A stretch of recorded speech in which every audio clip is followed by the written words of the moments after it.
The town of East Hampton rolled out a new tax revaluation this year, and taxpayers say it's impacting them in different ways. Fox 61's Tim Lateau spoke with a small business owner who says this might force him to close up shop. A new tax assessment has raised taxes for many in East Hampton. A small sugar maker says his taxes will go up by 65%, and unless he's granted farm status, he says he'll have to close his business. Well, what they are going to charge me for the new property tax at 65% higher, there's no way that I can keep the business going. Richard Walker has owned and operated his maple sugar business, Rick's Sugar Shack, for 30 years on his property in East Hampton. He says he gets taxed extra by the town for having a small business in addition to his property tax. A tax revaluation that will go into effect in July will raise taxes for the majority of people by an average of 18%, according to the town website. The U.S. Air Force veteran says his taxes will go up by a combined 65%.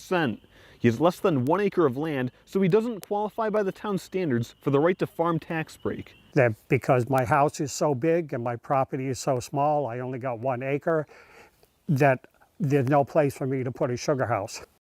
Well, we have a sugar house, and it's already here, so why won't they allow us to become a farm? Town officials say a volatile real estate market has caused property taxes to go up across the state of Connecticut, where taxes are reevaluated every 5 years. Some houses, in fact, a lot of smaller houses, in fact, had a much larger percentage increase in terms of their valuation, which is reflective of the actual real estate market, but doesn't help the people who have been living in their house for a period of time, who might be on a lower income or bought the house when it was affordable to them. East Hampton Board of Finance Vice Chair Daniel Finn says it's a difficult decision to increase taxes, but he says it's a necessary step to keep the town functioning properly as costs rise across the board in a demanding economy.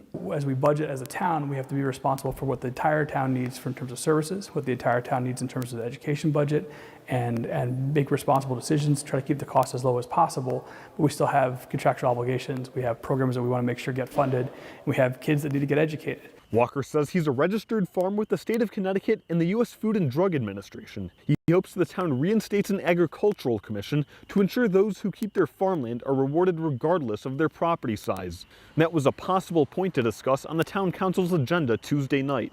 If the agricultural commission isn't reinstated or doesn't place him in a lower tax bracket for farming, Walker says he'll be forced to end his beloved business after 3 decades. That's very difficult because this is something that I grew up working for a lot of sugar houses up in my hometown of Elston, New Hampshire, and I knew sugar and up one side and down the other side. Walker says he needs the town to grant him farm status by June 1st. Otherwise, he says he'll have no choice but to close down. In East Hampton, Tim Lateau, Fox 61.